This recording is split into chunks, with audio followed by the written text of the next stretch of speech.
बरोबर होतं ते. नमस्कार. श्री निसर्गदत्त महाराज दैनंदिन चिंतन भाग 207. तुम्हाला जोपर्यंत सध्याच्या जीवन पद्धतीतच राहण्याची गोडी वाटते तोपर्यंत तुम्हाला आत्मचिंतनात अजिबात गोडी वाटणार नाही. तुम्ही त्याची नेहमीच टाळाटाळच करणार. तसं पाहिलं तर आत्मचिंतनाचा काहीच फायदा नाही. पण आपण संकुचित का आहोत? ज्ञात गोष्टीचे आपल्याला पूर्ण ज्ञान का नाही? आपण स्वस्थ, अलिप्त, काळजीपासून दूर, स्वार्थी विचारांपासून दूर, मुक्त असे का नाही आहोत? हेच जाणण्याची कळकळ असेल तरच तुम्हाला अत्यंत अर्थपूर्ण आणि तीव्र संवेगाने जगणे म्हणजे काय हे कळेल आणि तसे तुम्ही जगू पण लागाल व जीवनाच्या पूर्णतेत एकरूप असाल. तीव्रता, अर्थपूर्णता, सुसंवाद कोणाला नको आहे? हाच आत्मचिंतनाचा फायदा. हा फायदा कमी झाला की काय? ज्ञातच जाणा. निसर्गदत्त महाराज म्हणतात, ज्ञातच जाणा. अज्ञाताच्या अजिबात वाटी जाऊ नका. कारण अज्ञाताविषयी काही बोलणे म्हणजे केवळ मौन धारण करणेच होय. या बाबतीत तुम्ही मौनच धारण करा. ज्ञातच पूर्णपणे जाणण्यास अज्ञाताविषयी तुम्हाला अजिबात आकर्षण वाटणार नाही. ज्ञात पूर्णपणे जाणले की अज्ञाताविषयी आपल्याला अजिबात आकर्षण वाटणार नाही. कारण आपण जे जाणतो त्याच विषयी बोलू शकतो. आपण बदलत्या ज्ञानाच्या समवेत जगतो आणि जे न बदलणारे आहे त्याचा तुम्हाला तसा फारसा काही उपयोग होत नाही. पण जे न बदलणारे आहे, जे अगोदरचे आहे, जे मूळचे आहे, जे उगमाचे आहे, तसे असावे वाटणे हाच त्याचा फायदा. सजातीयाला सजातीयच मिळाले की बरे वाटते. तेवढाच फायदा आणि तेवढाच आनंद. या बाबतीत यापेक्षा वेगळा असा फायदा तोटा अशी तुम्ही भाषा कराल तर उगीच इकडे म्हणजे आमच्याकडे येऊन उगीच आपला वेळ वाया घालवू नका. तुमचे जे चालू आहे तेच चालू ठेवा. काही आग्रह नाही. देहाची शुद्धता, विचारांची स्पष्टता, अहिंसा, प्रेम, निस्वार्थीपणा, शांतता, निसंगता ह्या गोष्टी कमी फायद्याच्या आहेत की काय? हा फायदा काय तुम्हाला महत्वाचा वाटत नाही? शांतता, निसंगता, निश्चलता याचा अनुभव म्हणजेच मौन.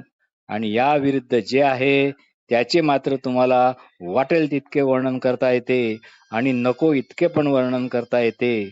पण जे शांत आहे, दक्ष आहे, निश्चल आहे, निसंग आहे ते मात्र बदलणाऱ्या गोष्टीत मूलभूत परिवर्तनही आणू शकते इतके मात्र निश्चित.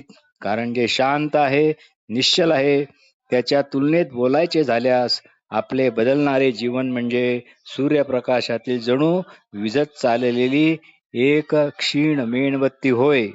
तात्पर्य शुद्ध जाणीव, अगोदरपणाने असणारे असणेपण हे घटना प्रवाहामुळे बदलत नाही.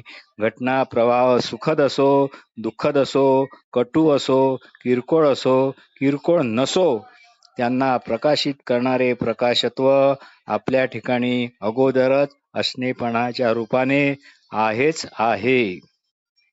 मी अमुक तमुक आहे हा आपला स्वभाव नाही. मौन मध्ये राहून ज्यामुळे हे आपले अमुक तमुक करणे शक्य होते तो आपला मूळ स्वभाव आहे.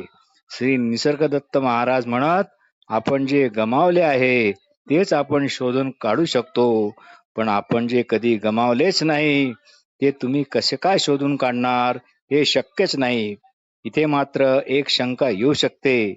जर मी काही गमावलेच नाही, जर मी काही गमावलेच नाही तर मी आत्मज्ञानी का नाही?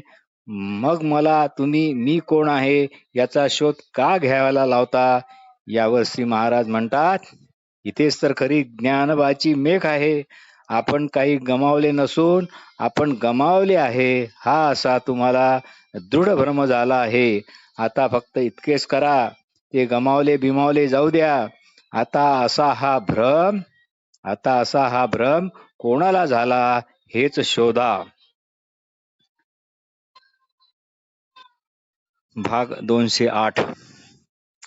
शुद्ध जाणीव ही कोणाची व्यक्तिगत अशी नसते. शुद्ध जाणीव ही कोणाची व्यक्तिगत अशी नसते, म्हणून प्रत्येक जण जाणीवे सहित असतो असे जेव्हा आपण म्हणतो, तेव्हा ते नेहमीची जाणीव म्हणजे अमुक तमुक अशी सर्व परिचित अशी जी असते तिला उद्देशून असते. अगोदरपणाने जी असणारी जाणीव असते तिला शुद्ध जाणीव किंवा ज्ञप्ती म्हणतात. तिच्यातच सारे प्रकट होते आणि मावळते. आपण असणेपणाचे सागर आहोत आणि आपली मने या शुद्ध जाणीवेच्या सागरावरील फक्त लाटा आहेत. लाटा म्हणून ती येतात आणि जातात, पण जेव्हा ती वस्तुतः आपण सागर रूपानेच असतो त्याच वेळी मात्र ती अमर्याद शाश्वत पण अशीच असतात, हुबेहूब सागर रूपाने. म्हणून तुम्ही अगोदरपणाने असणाऱ्या असणेपणाचेच सागर आहात, समग्र अस्तित्वाचा गाभा आहात. श्री महाराज म्हणतात, अर्थात ही सारे रूपके आहेत. सद्वस्तू म्हणजे अगोदरचे असणेपण. हे शब्दा पलीकडचे म्हणजे वर्णनाच्या पलीकडचे असते. तुम्ही सद्वस्तू होऊनच सद्वस्तूला जाणू शकता.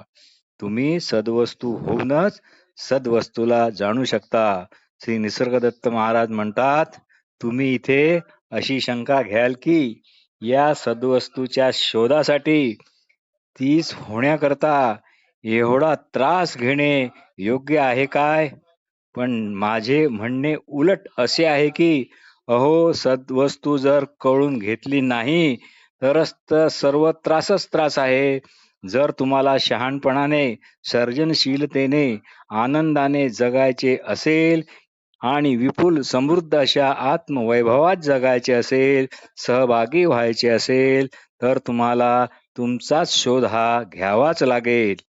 त्यात तुम्हाला खूप नवीन नवीन गोष्टी कळतील. मग तुमच्या लक्षात येईल की देहाला त्याचे देहधर्म असतात, मनाला सुखदुःखे असतात, मनाच्या आवडीनिवडी असतात, पण ज्ञप्ती म्हणजे शुद्ध जाणीव, अगोदरचे असणेपण हे मात्र आकाशासारखे सदैव अलिप्त, निसंग, अचल असते. स्पष्टता, मौन, शांतता, दक्षता, निर्भयता, निष्कामता म्हणजे नेमके नक्की काय हे तेव्हाच कळते. म्हणून आपल्या अगोदरच्या असणेपणाने असणाऱ्या शुद्ध जाणीवेलाच चिटकून राहा, तीच व्हा, तेच असा, याचे महत्व ओळखा. एकदा एखाद्या गोष्टीचे महत्व कळले की ती गोष्ट करणे अत्यंत सोपे होते. घरातील कचरा बाहेर काढण्याचे महत्व कळले की आपण आपोआप लगेच झाडू हाती घेतो. श्री निसर्गदत्त महाराज म्हणतात, मुलाचे सर्व लक्ष त्याच्या खेळण्याकडे असते. मोटार, उंट, हत्ती जे काही असेल ते त्याच्याच मागे धावत असते, पण आईचे सर्व लक्ष आपल्या मुलाकडे असते. तिला दिलेल्या खेळण्याकडे अजिबात नसते, कारण खेळण्याकडे लक्ष देण्याचा प्रश्नच नाही. तसे न कंटाळता निरीक्षण चालू ठेवा. आपोआप रिकामे होत होत राहा. मग लक्षात येईल की आपले मन कायमचे आपण गमावले आहे. मग कळेल की आपण फक्त अगोदरचे असणारे असणेपणच आहोत. वस्तुतः ते जाणीवे सहित पण नाही आणि जाणीवे रहित पण नाही. ती अवस्था म्हणजे सर्व अस्तित्वाची अखंड व्यक्ती होय. म्हणून श्री निसर्गदत्त महाराज म्हणतात, मी तुमच्यापेक्षा अधिक सत्य अवस्थेत आहे. म्हणूनच श्री निसर्गदत्त महाराज म्हणतात, मी तुमच्यापेक्षा अधिक सत्य अवस्थेत आहे. कारण ज्यामुळे व्यक्तित्वाचा भ्रम होतो असा भेदयुक्त विचारांनी मी अजिबात गोंधळलेलो नाही. जसे इतरांचे देह आहेत तसा हा पण एक देह इतरांचाच अजून एक आहे असे मी समजतो, आणि त्याच्या आवश्यक गरजा म्हणजे शारीरिक गरजा आपोआप पुरवल्या जातात. पण आता मानसिक गरजेचा मात्र अंत झालेला आहे.